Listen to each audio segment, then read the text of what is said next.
আমাদের এই ফিডিং মিল, আমাদের মিড ডে মিল, আমাদের স্কুল ড্রেস, এগুলো দরকার আছে, আমি বলছি না, কিন্তু এগুলোকে যদি আপনি বাস্তবায়ন করতে চান তাহলে স্টুডেন্ট এখন কি হতো, মানে জনপ্রতিনিধি হিসাবে না, সেবক হিসেবে যাওয়ার সুযোগ হয়েছে। গিয়ে আমি দেখলাম যে ঘোস্ট স্টুডেন্ট, তাদের কি দেখানো হয়েছে, মানে কাল্পনিক শিক্ষার্থী তৈরি করা হচ্ছে, ওই যে রুটি পাওয়ার জন্য, কলা পাওয়ার জন্য, ব্যাগ পাওয়ার জন্য, এখনই শুরু হয়ে গেছে। এরপরে আপনি সেখানে কি আমরা সেই জায়গায় ডিসেবিলিটি ইনক্লুশন, আমাদের প্রতিবন্ধী যাদেরকে অন্তর্ভুক্ত করার কথা, তাদেরকে আমরা করতে পারছি আমাদের শিক্ষা বাজেটে? সেই বাজেটে কতখানি তাদেরকে অগ্রাধিকার দেওয়া হচ্ছে?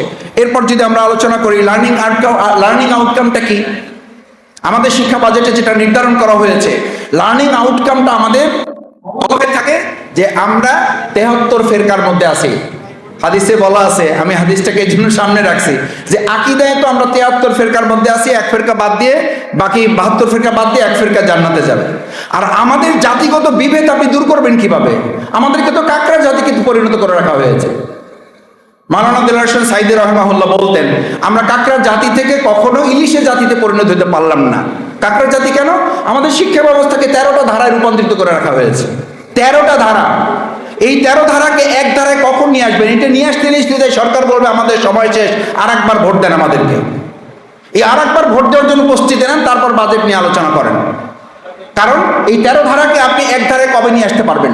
না নিয়ে আসা পর্যন্ত লার্নিং আউটকামে আপনি যেতে পারবেন না। টিচার কোয়ালিটির ব্যাপারে পরিষ্কার বক্তব্য আছে।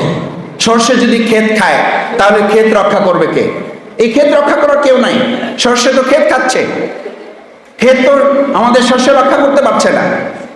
সেই জায়গাটা আমরা প্রকিউরমেন্ট